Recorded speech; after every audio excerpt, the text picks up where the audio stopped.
Sandra, welcome to another episode of Asexualise, my asexual life. This is the place to be for education about asexuality, all things asexual, and I share my own asexual life journey in order to help you in yours. If you haven't already subscribed, hit that great big subscribe button right here, right now. Please hit that bell icon so you get notified of every time I go live right now, post a new video. Don't forget to give this video a thumbs up if you're enjoying the content, if you find it useful, helpful, insightful, entertaining in any way, shape or form. And in a moment, we're going to be reviewing this movie, Pixels. But first, if you don't know who I am Sandra Burmy. I'm the author of this awesome Asexual Perspectives, 47 asexual stories. If you didn't know what asexuality is, it's a sexual orientation that is the lack of sexual attraction. And if you want to check out the book, the link is down below in the description. And I'm also the author of this fibromyalgia self-help handbook, which is done in a nice superhero theme, enabling you to have less pain, more energy, and feel happier. So let's crack on with Pixels! I'm so happy to do this review. I've literally just watched this movie. Now, years ago, I watched this at the cinema, and from what I remembered, it was a really good movie. And when I played the movie today, it did not disappoint. I think this is the best arcade movie game or arcade game movie. So if you're into video games, especially the old video games such as Pac-Man, Donkey Kong, Super Mario Brothers, you are going to love this movie. So basically, I'll read a little bit out of the blurb on this one. So when aliens misinterpret video feeds of classic arcade games as a declaration of war against them, they attack the Earth. Using games like Pac-Man, Donkey Kong, Galaga, Centipede, and Space Invaders as models for their various assaults. Now, this is really good. It's really fun movie. It does have a good storyline to it. And as you know, because I'm asexual, sexual repulse for me, I don't like movies with sexual nudity in it. This film, it does previews, and in the previews of some other films that have some nakedness, naked guys jumping into water. Actually, in the movie itself, sex is implied. So they don't actually show the sex, but it's very much implied. There are sexual references in this movie, and it is certificate 12. So I do think it's a shame that they have to put sex references in certificate 12 and sex suggestions in there. But there's also a good love story as well. That's still got some, like, a little bit of sexual connotations, like when Adam Sandler plays the main character, right? And if you don't know who Adam Sandler is, he's a very funny actor. He does a lot of films that are very funny. Got this kind of like kid element to them, slapstick sort of humor sometimes. And he plays the main character. He's really good in this. And what you see him go through is you see the smaller version of him, the boy version. And basically he gets into video games from an early age, from the age of about 10, I think it is.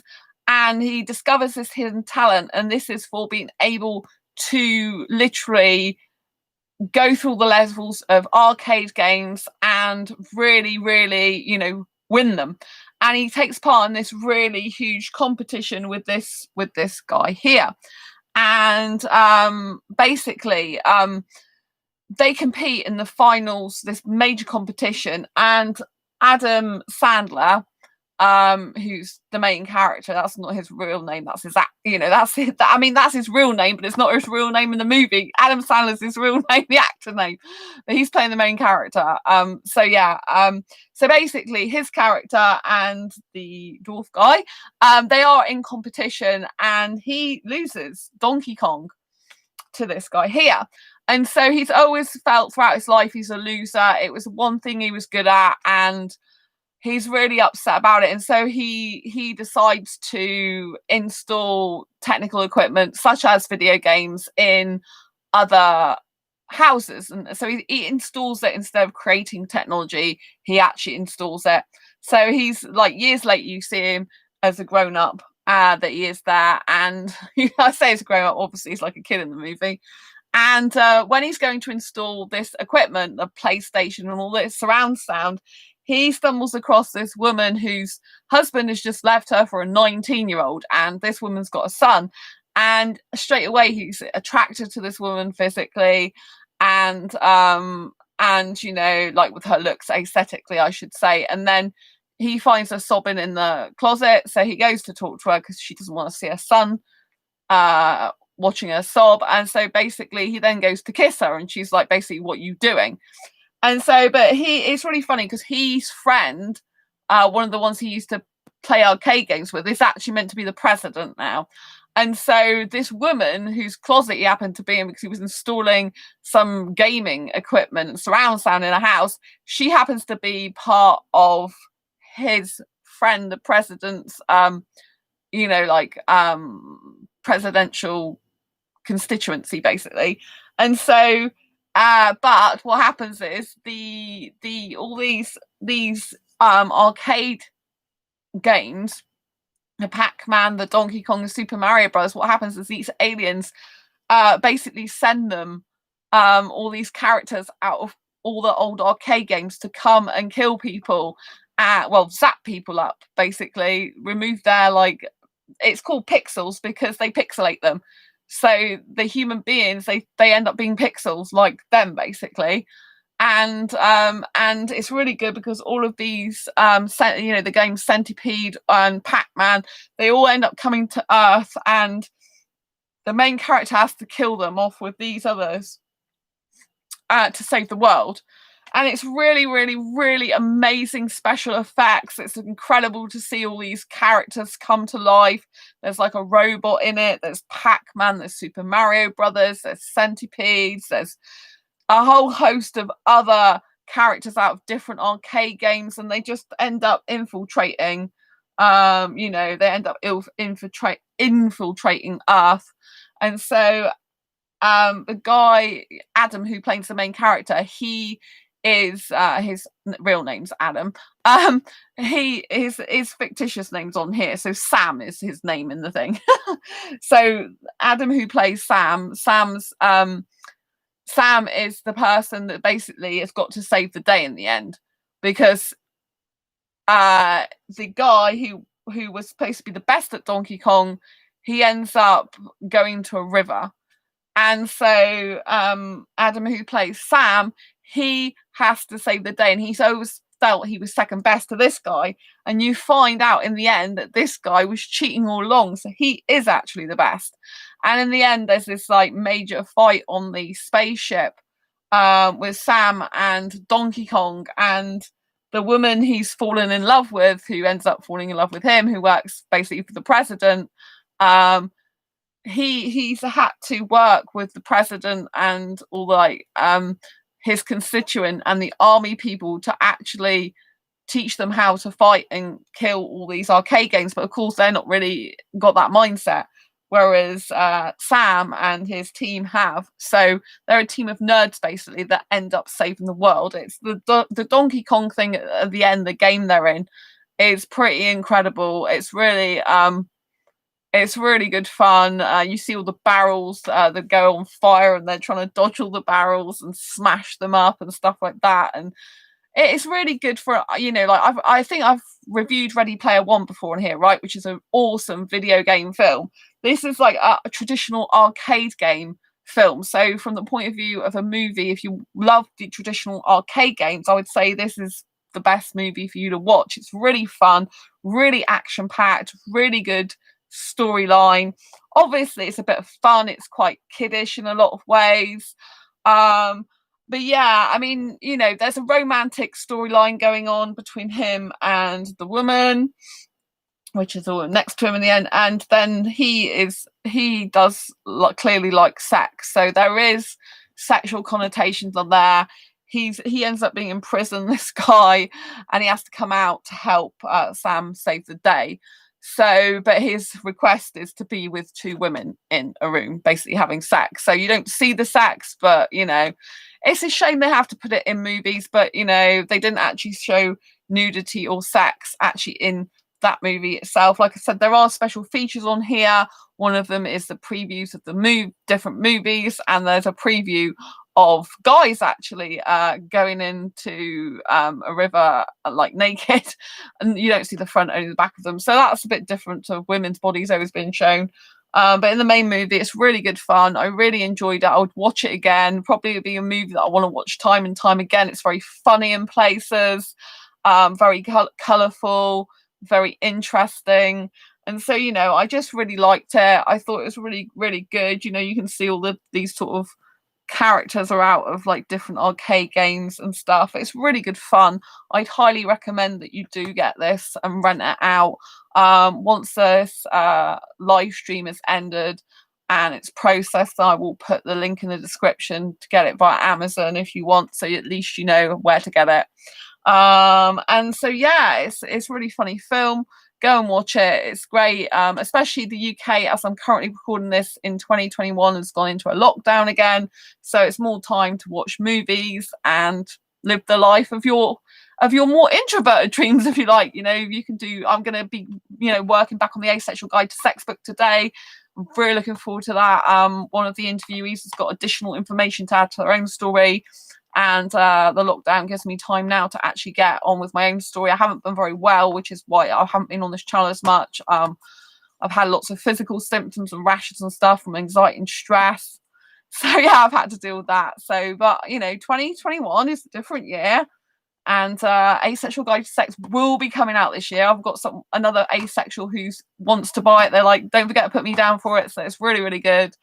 It's going to change the course of history where asexuality and sexuality is concerned. I really believe that. So it's something I'm really passionate about, and I'm so happy I'm going to be going back to do that and do my own story in the book, finally get it finished. So yeah, really looking forward to that. Really exciting, because I started doing the Asexual Guide to Sex book in June 2019. So over a year and a half now I've been working on the book. But this is a book, the Asexual Guide to Sex book. It's not a book telling asexuals to have sex at all. If you're sex repulsed, if you don't want sex, please don't have it. But it's for those asexuals that are thinking about having sex for the first time ever, and they really, really don't understand what to do. They don't know whether to do that or not. They don't know how it will feel, if it'll be any good for them whatsoever, if it will be a horrible experience, if any asexuals have had a good experience. So all the people that are asexuals, all the books, the whole book is asexuals. All the people in the book who are asexual have had sex before in that specific Asexual Guide to Sex book. So it's to help people who are thinking about having sex for the first time ever. Don't make a decision until you've read the book. It's really important. But because obviously there's a huge safety aspect to having sex for anyone who does have it, it's the life, you're kind of putting your life at stake, really, because it's your body, which is a huge part of your life and your well-being. So it's really essential that I get this book finished, but with patience and time. I've made sure that me and the interviewees have worked tirelessly on their stories, multiple edits. One person that I was going backwards and forth by email, over 50 emails. Another person we've spent time on and off their whole story for about a year and a half.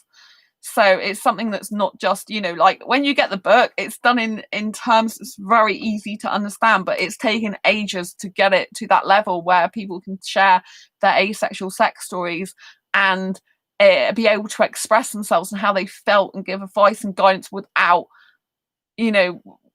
making it clear, if you like. Because when people are pouring their heart out about things some things could be very painful to them, it's kind of hard for them, and I have to be able to help them to put it in words that other people can understand, because when you're in the situation yourself, you know exactly what's going on. But from the point of view of having a reader read the story, you've got to be able to explain it in very, very simple terms. So there's no ambiguity, because obviously we're dealing with a very serious topic here of sexual intercourse. Basically, it's not a easy thing to talk about if you're asexual. There's a lot of stigma around it. People believe that if you've had sex or you're having sex that you're not asexual. Asexuality is a sexual orientation, so it's the lack of sexual attraction. Doesn't mean to say that some asexuals don't participate in the act. And as we're 1% of the population, which is basically 1 in every 100 people you meet is likely to be asexual. As we're just 1% though, we are more likely going to be, a lot of us, if we get into relationships with someone who isn't asexual, who might want to have sex with us, and then it's kind of like, do we really want to do that, you know? And if you've already made the decision you're never going to do that, more power to you, you know. At the age of 16 I was pressurized into doing that, and the Asexual Guide to Sex book is the book I wished I'd had back then. It would have saved me kind of considerable upset, discomfort and pain, I believe. So yeah, I'm really proud to be doing the book, happy to get back to it. And so yeah, I'm really looking forward to doing that. And it's been amazing to talk to you. I look forward to seeing you on the next video or live stream. If you are getting a movie out, get Pixels out. I think you'll really love it. It's a really fun kind of action adventure type movie, and it's really good. A lot of action, storylines, and are good. And yeah, go and get a copy. Go and rent a copy. Anyway, it's been lovely to talk to you. Once again, Happy New Year for the January 2021 we're now in when I'm recording this. And I'll see you on the next video or live stream. Don't forget to keep embracing your quirky and keep being you. I look forward to seeing you on the next live stream or video. And take care. Don't forget to give this video a thumbs up and share it if you want someone to hear all about pixels. Until then, next time, I'll see you soon. Lots of love. Bye. Bye.